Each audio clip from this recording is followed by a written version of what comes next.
तो जैसे प्रातः काल से सायंकाल तक की हर व्यक्ति की अपनी एक दिनचर्या होनी चाहिए। ऐसा नहीं कि आज हम 4 बजे उठे, कल 7 बजे उठे, पर फिर मन को आप कंट्रोल नहीं कर पाएंगे।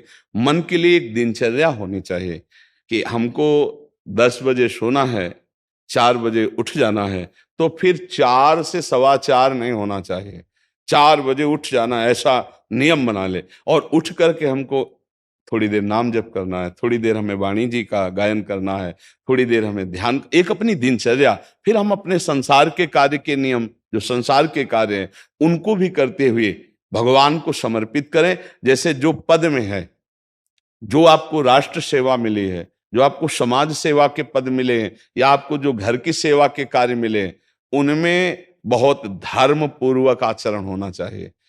अगर आप अधर्म आचरण करते हैं, अपने पद का दुरुपयोग करते हैं, तो आप सुबह जग करके थोड़ा माला चला लीजिए, फिर भी आपका कल्याण नहीं होगा, क्योंकि आप अपने पद का, अपने सेवा का दुरुपयोग कर रहे हैं। जैसे हम जानते हैं कि अधर्माचरण है, ये अधर्मी है, हमें पता है दोषी है, और वो हमको कुछ धन दे देता है, और हम उसको मुक्त करवाने की बात सोचते हैं, और जो निर्दोष है उसको फंसा देते हैं। अब तुम चाहे जितना माला चलाने की कोशिश करो या दान पुण्य करो, वो तुम्हारा अधर्म आचरण, वो अधर्म का धन तुम्हें सतमार्ग में नहीं जाने देगा। नियम लेना चाहिए कि जिस पद में है, जिस धर्म में है, जिस कर्तव्य में है, चाहे कुछ भी हो जाए, हम अपने कर्तव्य से विमुख नहीं होंगे। जितना जप महान है, उतने कर्तव्य महान है। दोनों बातें समझना है। जब माला फेरा और इसके बाद बेईमानी, अधर्माचरण, इनका कोई नियम नहीं है कि हमें कैसे चलना है, तो वो माला काम नहीं कर पाएगा, क्योंकि उसका तभी सत्य भाव माना जाएगा माला जपला जब धर्माचरण है। धर्माचरण नियम से। बोले वो बड़े कट्टर नियम वाले हैं, उनको घूस नहीं, आप उनको भयभीत करके नहीं काम करवा सकते, प्रलोभन में काम नहीं करा सकते। ये हमारी गृहस्थी है ना, तो गृहस्थी के पालन के लिए धन चाहिए, और धन के लिए हम धर्म को आगे रखें, धन को नहीं। धर्म को, हमारा कर्तव्य क्या, प्रायः जैसे पूज्य बाबा ने कहा, आज हमारे देश में बहुत दुर्दशा हो रही है। दुर्दशा हो रही, क्यों? क्योंकि सब अपनी जगह से गलत हो रहे हैं। अगर अपनी जगह हम ठीक रहे तो हमारी दुर्दशा नहीं होगी। हमारा भजन कम होगा, लेकिन हम धर्म से चल रहे हैं तो हम विजयी होंगे। हम भगवान को प्रसन्न कर सकते हैं, क्योंकि हमें जो कार्य मिला है वो भगवान का ही कार्य, सृष्टि भगवान का कार्य।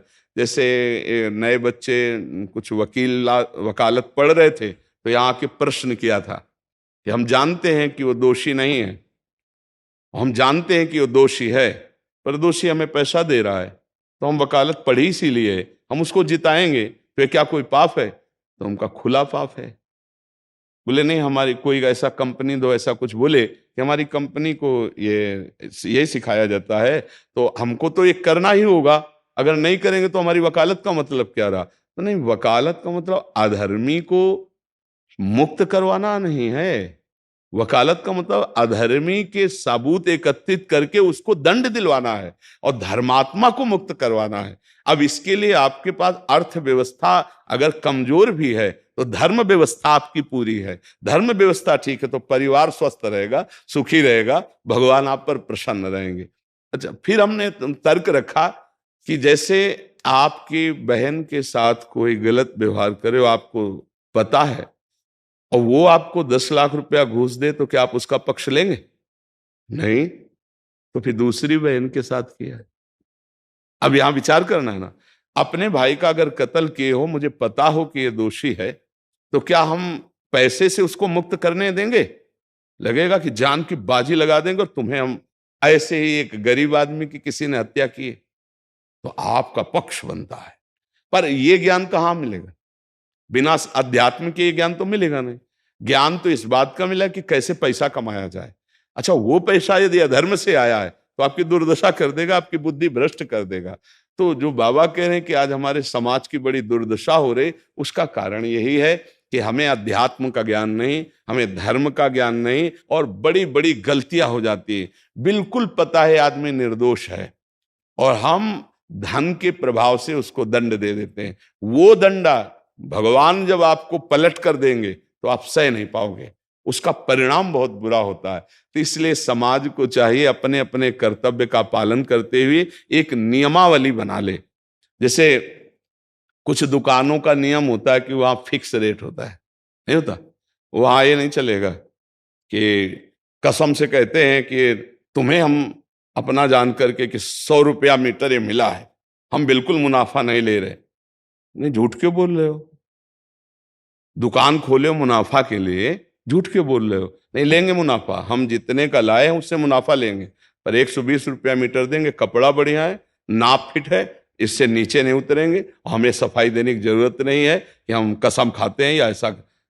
हम जानते हो ये बिजली है, ये दुकान है, नौकर लगे हैं, तो इसका मुनाफा लेने के लिए दुकान खोलें, कोई दान करने के लिए तो नहीं। तो सबको पता है मुनाफा लेगा, लेकिन एक फिक्स दाम, उसे 10-20 रुपया का मुनाफा लेकर के हम उसको बेच रहे हैं। लेकिन झूठ क्यों बोले?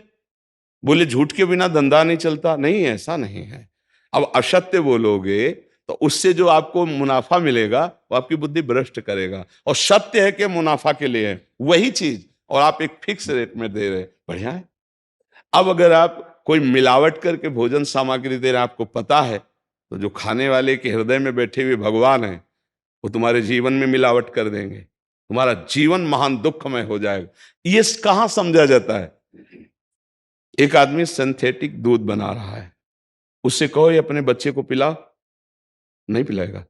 फिर ये दूसरे का बच्चा जब पिएगा तो उसकी हालत क्या होगी? दूसरे शरीर में जाएगा तो हालत क्या होगी? वो केवल धन की बुद्धि रख रहा है। एक आदमी घी में केमिकल मिला रहा है, एक ऐसे अभक्ष्य पदार्थ मिला है, वो स्वयं नहीं खाएगा, लेकिन वो होटलों में भेजा जाएगा, हजारों लाखों लोग खाएंगे, बीमारी बढ़ेगी, उसको रुपया से मतलब है। ये चीज, ये दुर्दशा हर जगह धर्म का ज्ञान न होने के कारण फैल रही, नहीं फैल रही। एक मरीज बीमार है, असली दवाओं में पैसे ज्यादा है, नकली दवा लेकर के असली के दाम में बेच देना, उसको बिल्कुल फायदा ना होना। लेकिन परमात्मा देख रहा है, तुम जानते हो नकली दवा है, वो तो नहीं जानता बेचारा, ज्यादा पढ़े लिखे नहीं, किसान आदमी गांव का आया है, तुमने दे दिया और उसने पैसा दिया असली के। अब वो पैसा तुम्हारी बुद्धि भ्रष्ट करेगा, तुम्हारे परिवार में कलह पैदा करेगा और तुम्हारा पतन कर देगा। ऐसे हर डिपार्टमेंट में, हर विषय में यदि हम अपने धर्म से चले, अपने सत्य से चले और थोड़ा भी भजन होगा, वो आपको उत्तम गति प्रदान करेगा। पर ऐसा कहां समझ में आ रहा? अध्यात्म के बिना भला ऐसा समझ में आएगा? तो इसीलिए कह रहे हैं हमारे देश की दुर्दशा हो रही।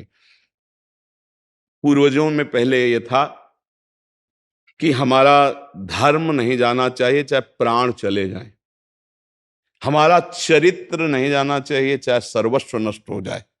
आज इसकी कोई परवाह नहीं, तो उसी से बुद्धि भ्रष्ट हो जाती है, जीवन एक पशुवत आचरण वाला हो जाता है, और वो अपने को बड़ा सुखी समझने लगते हैं कि हमारे पास बड़ा वैभव है। लेकिन प्यारे, उस दिन को याद करो जिस दिन तुम्हारा आखिरी समय होगा, ना तुम्हारा फार्म हाउस जाएगा, ना महल तुम्हारा जाएगा, ना बैंक बैलेंस जाएगा, ना कोई व्यक्ति, और ना ये शरीर। अब तुम्हारे कर्म तुमको भोगवाएंगे। उस समय की कौन याद करता है? अगर उस समय की याद हो तो भय लग जाए कि नहीं नहीं, पाप नहीं करूंगा, क्योंकि जाना है यहां से। अच्छा, कब जाना है कुछ पता नहीं है, किसी भी समय ट्रांसफर हो सकता है इस शरीर से। तो हमें लगता है कि महापुरुषों के जो वचन हैं कि हमें एक नियम से जीवन जीना चाहिए, धर्म पूर्वक जीवन जीना चाहिए, अपने कर्तव्य का पालन करना चाहिए। जो हमारे लिए कर्तव्य, आज प्रायः धन प्रधान बुद्धि होने के कारण कर्तव्य स्वाहा हो रहा है। एक विद्यालय में विद्यार्थी के लिए जो गुरु पद में बैठा है, उसका क्या कर्तव्य है?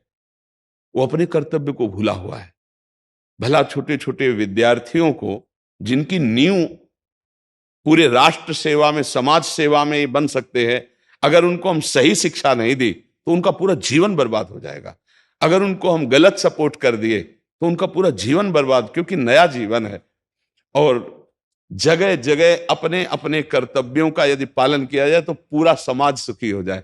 लेकिन कर्तव्यहीनता आ रही, कोई अपने कर्तव्य को नहीं समझ रहा है। तो यही बात महापुरुष जनों को दुख लगता है कि अगर सब अपने कर्तव्य का पालन करें, धर्म का पालन करें, भगवान का नाम जप करें, तो सब सुखी हो जाए। सुख सब चाहते हैं और आचरण दुख वाले करते, इसीलिए सुख नहीं मिल रहा है, परिणाम में हमें दुख मिल रहा है। सच्ची मानना वो रुपया पूरे परिवार में अशांति पैदा कर देगा।